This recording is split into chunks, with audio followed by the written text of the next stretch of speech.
সপ্তাহের শেষ কার্যদিবসে সূচকের ওঠানামা দিয়ে চলছে দেশের প্রধান পুঁজিবাজার ঢাকা স্টক এক্সচেঞ্জ ডিএসই এর লেনদেন।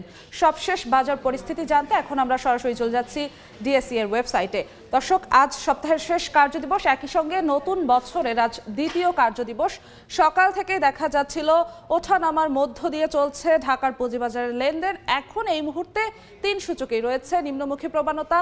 ডিএসইএক্স সূচক বা প্রধান সূচক এখন পর্যন্ত আজকের পুঁজিবাজারে পয়েন্ট হারিয়েছে 11.75 পয়েন্ট এবং পয়েন্টে অবস্থান করছে 5206.40 পয়েন্টে। এবং ডিএসইএক্স সূচক বা সরিয়ে সূচক আজকে পয়েন্ট হারিয়েছে, এখন পর্যন্ত তারা হারিয়েছে 4.68 পয়েন্ট এবং ডিএসইএক্স সূচকের পয়েন্ট রয়েছে বর্তমানে 1160.39 পয়েন্ট। এবং আমরা যদি বাছাইকৃত সূচক বা ডিএস30 সূচকের কথা বলি, বাছাইকৃত সূচকও পয়েন্ট হারিয়েছে 4.94 পয়েন্ট। এবং এখন পর্যন্ত ঢাকার পুঁজিবাজারে শেয়ার হাত বদল হয়েছে 29,936 বার। এবং টাকার অঙ্কের কথা যদি বলি, এখন পর্যন্ত ঢাকার পুঁজিবাজারে লেনদেন হয়েছে 100,03,00,000 টাকা। এবং যে কোম্পানিগুলো ঢাকার পুঁজিবাজারে লেনদেনে অংশগ্রহণ করেছে সেখানে দাম কমার পাল্লা কিন্তু আজকে ভারী।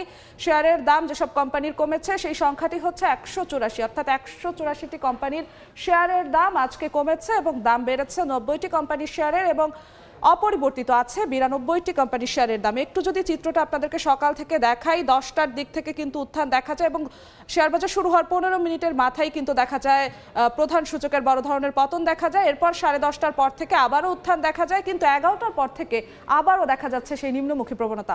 একটু যদি গতকালকের কথা বলি, অর্থাৎ এবছরের প্রথম কার্যদিবসের কথা বলি, গতকাল কিন্তু দিন শেষ হয়েছিল দুটি সূচকে উত্থান দিয়ে এবং একটি সূচকে পতন দিয়ে এবং গতকাল লেনদেন হয়েছিল 330,59,00,000। এবং এখন যদি আমরা দেখি লেনদেনের দৌড়ে কোন কোম্পানিগুলো আছে এই মুহূর্তে ঢাকার শেয়ার বাজারে এগিয়ে, তাহলে দেখতে পাচ্ছি আমরা 1 নম্বরে আছে সিটি ব্যাংক আজকে এখন পর্যন্ত লেনদেন করেছে 7,21,00,000 টাকা এবং রবি আছে 2 নম্বরে, রবি লেনদেন করেছে 6,95,00,000 টাকা এবং ওয়ান ব্যাংক এখন পর্যন্ত 3 নম্বরে থেকে লেনদেন করেছে 5,50,00,000 টাকা। 4 নম্বরে আছে ইসলামী ব্যাংক লেনদেন করেছে 3,83,00,000 টাকা এবং যমুনা ব্যাংক আছে 5 নম্বরে, যমুনা ব্যাংক লেনদেন করছে 3,62,00,000 টাকা। এখন পর্যন্ত ঢাকার পুঁজিবাজার কিন্তু খুব একটা আশার আলো আজকে নতুন বছরের দ্বিতীয় কার্যদিবসে কিন্তু তিন সূচকের যে উত্থান পতন তাদের কিন্তু এখন পর্যন্ত তেমন কোনো আশার আলো দেখা যাচ্ছে না। তো এই ছিল ঢাকার পুঁজিবাজারের সবশেষ আপডেট।